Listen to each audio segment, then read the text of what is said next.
on the wall, who is fairest of them all? You are the fairest, but there is another destined to surpass you. What does she want from me? Consume her heart, and you shall rule forever.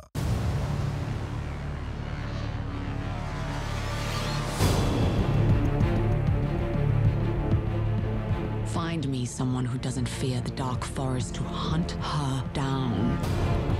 Hey! If I refuse?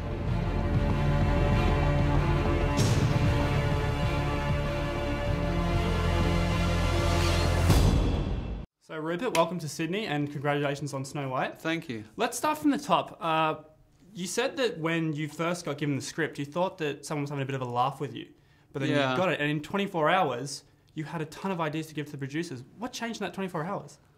I think that I started to unravel that material. I went back to the original Grimm story, and I just saw these great opportunities to retell such a classic story, but also every piece of that story is so valid and so relevant today. And you know, the opportunity to work with that strong a piece of literature that's been around for hundreds of years doesn't come around that often. And I just knew that there was something in there that add this kind of alchemic mix of magic and metaphor with like a big epic medieval action adventure, and there was something interesting there. No, Huntsman. No one's ever seen this before.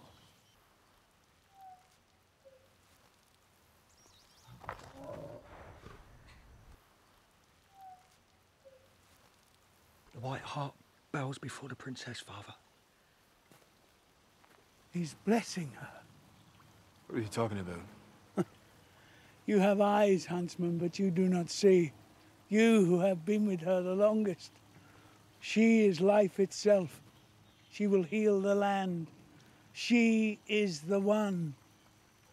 Gold or no gold, where she leads, I follow. Aye, I'm with you. Yes, father. I mean, first and foremost, visually, it's unbelievable. But the themes, I know you said that when you didn't want the traditional fairy tale, but the themes are still there from the original, like, you know, the apple and the mirror. Was that coincidence, or? Oh, no, it's very much, I mean, that's something that I went back to the Grimms and brought back into the drafts of the script. It's very important, you know, people want, they want to see that, you know, they want to see a new way of telling that. You know, I think we've been very diligent in trying to find new ways to show the mirror, to show the apple. You know, all of those scenes, people know that they're in there, but it's how do you trick the audience, how do you play with them, and how do you, you know, contemporize the story. And I mean, this is your feature debut. Yeah. I mean, you've kind of struck gold. I mean, you're working with people like Kristen Stewart, Charlize Theron, and Chris Hemsworth. What was that experience like? It was, you know, it was great. It was quite daunting and quite terrifying at times, but, you know, we had a really wonderful time making it. You know, we were really close kind of community of filmmakers and actors, and you know, it was kind of a small close-knit thing. You know, I've got a great group of collaborators around me, so I felt very comfortable with that and very confident because of that. So it wasn't as terrifying as probably it should have been. And even the dwarves, people like Bob Hoskins and Ian McShane, did they bring a whole new element to the film? Yeah, I mean, you know, just to be around them was worth it for me. They're such a great barrel of laughs, but you know what's great about them is that they're bringing this experience of all those other films that they've worked on together, so they really feel like a kind of dysfunctional family, and that's what I wanted with the dwarfs. I wanted this kind of like Cockney gangster dinner party thing going on, and they've just got so much heart to them, and also they're very funny, and that's, you know, they're not slapstick. They just warm you when you watch them, and that's great.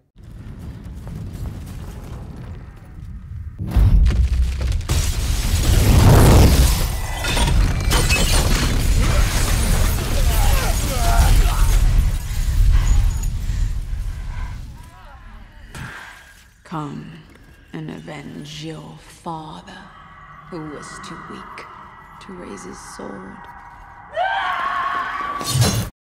And with Kristen Stewart, I know you said you wanted a more masculine Snow White.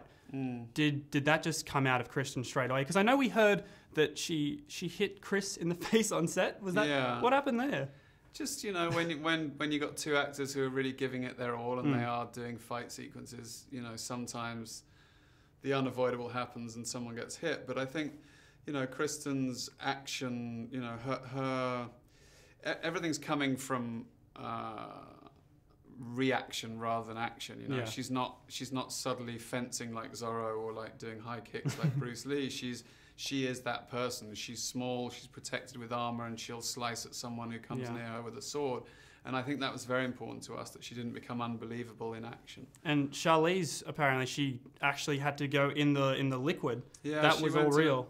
She went in a few liquids. Yeah. She was swearing like a trooper as she went. But yeah, no, she, you know, the great thing for me was that the actors really loved the material and really wanted to be a part of it and really wanted to push themselves into those areas that, you know, it's hard to do what they did, you know. Yeah. It's challenging. It's, you know, we shot for 90 days out in the elements. It's exhausting.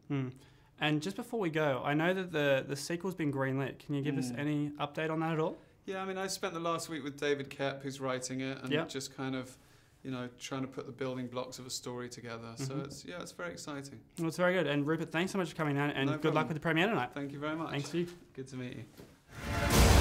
Lips red as blood, hair black as night. Bring me your heart, my dear, dear Snow White.